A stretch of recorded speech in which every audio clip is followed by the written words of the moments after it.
What's up, everyone? How's everyone doing today? This is my first movie review in like 2 months, and this is like the second time. No, this is like the third time I'm reviewing this movie because this is such an easy movie to review. So, what is that film I'm talking about? It's part of a series. This is a very rather infamous film from rather infamous Japanese horror film, a part of an infamous series of 6 films. And what is that film I'm talking about? I'm talking about 1985's Guinea Pig Part 2, Flowers of Flesh and Blood. Now, with this movie right here, this is the most infamous film in the series. Guinea Pig, if y'all don't know what it is, it's a series of it's a Japanese film series. They're um, the first 2 films, which is Devil's Experiment, and then this is the second film in the series. They started off as simulated snuff films, and then moving on with He Never Dies onward. He Never Dies is the third film. They started adding more narratives to them and started to get more comedic. This is the more serious one in the series, along with the first movie. But Flower, Flesh, and Blood. Of course, we can't talk about this movie without talking about the crap involving Charlie Sheen. Now, Charlie Sheen was given a copy of this movie that he thought what he saw on the screen was real, like, so he reported it to FBI, and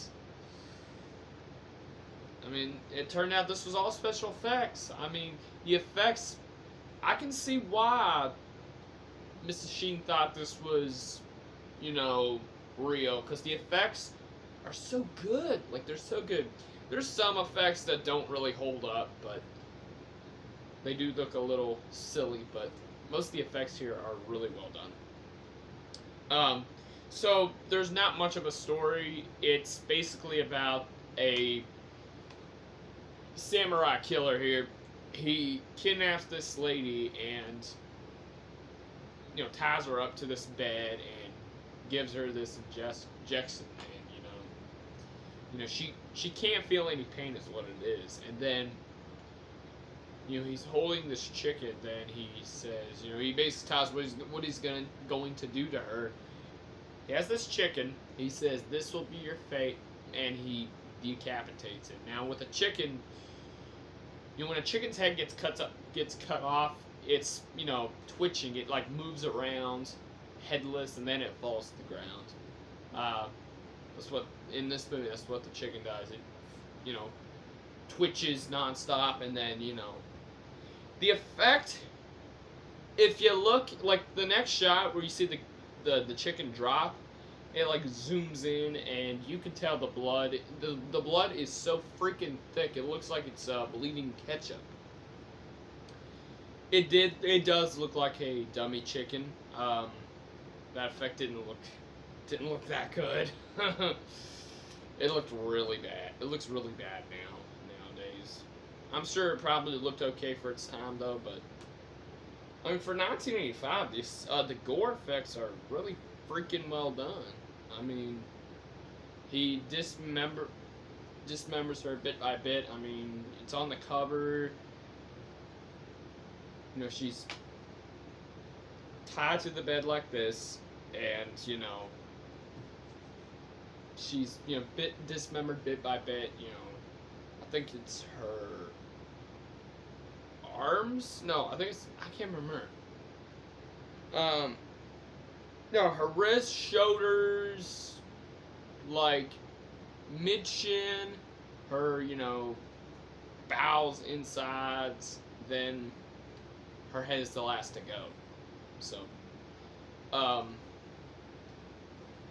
and then, oh god, and then at the end, yeah, I mean, even the head like it looks well done. I mean, practical effects are very well done in this movie. Um,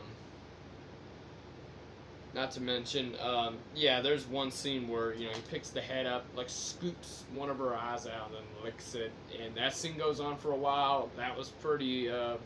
It wasn't as nasty because I've only seen two of the guinea pig movies. I've seen this. I saw the first two movies, the Devil's Experiment and this film. The eye scene in this movie is nowhere near almost as graphic as nasty, but not quite as gross as the scene in the original where they just jam that needle right into her eye. So I might do a review for the first film.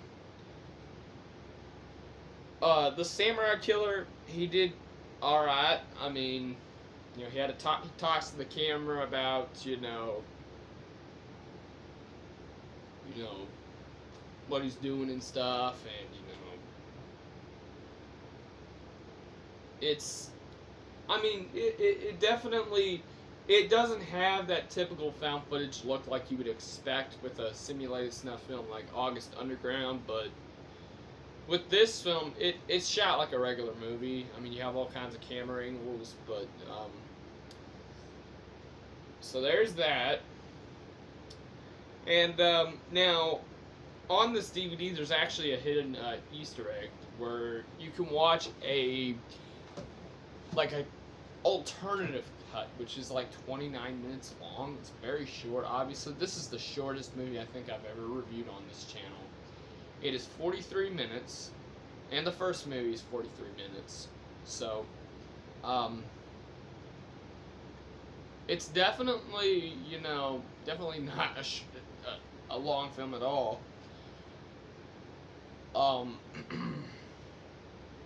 Like I said, don't have that typical found footage look. It has so many different angles, above the bed and stuff. And oh yeah, there's an alternative cut where a lot of the hokey moments, like all those shots are cut out to make it look like a real snuff movie. So I think that's pretty cool. And it does have the making of Guinea Pig on here. This is from Unearthed Films, and the making of Guinea Pig documentary is actually kind of fun to watch. It's a very good documentary. Making of all the movies in the series. The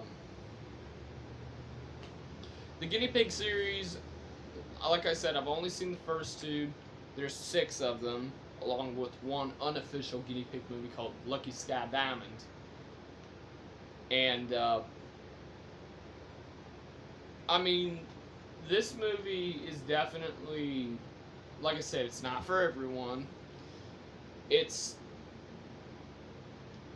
I don't know. I mean, if it wasn't for the Charlie Sheen, story, Charlie Sheen thought this was a real snuff movie. I mean, if it wasn't for that, then, we probably wouldn't have known about this series. Not to mention, there was a serial killer that had this in his possession. He copied a lot of the I forgot his name, but I think it was a Japanese serial killer. He it was either the mangas that was based off that these movies are based off of, or he actually had these movies in his possession to watching them, and he did. I think he did some of the same stuff like that's in this movie. So there's that.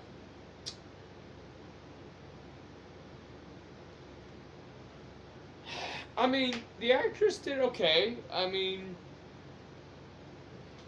be right back, guys. So if I had to give this a rating, I would give this a 3 out of 5 star rating. It's pretty well done. I mean, it's not a film I'll rewatch all the time though, but it is well made, and it is very very infamous. Very infamous, and this is the most infamous film in the series. The most well-known guinea pig film is this one. So yeah, that's Flower, Flesh, and Blood.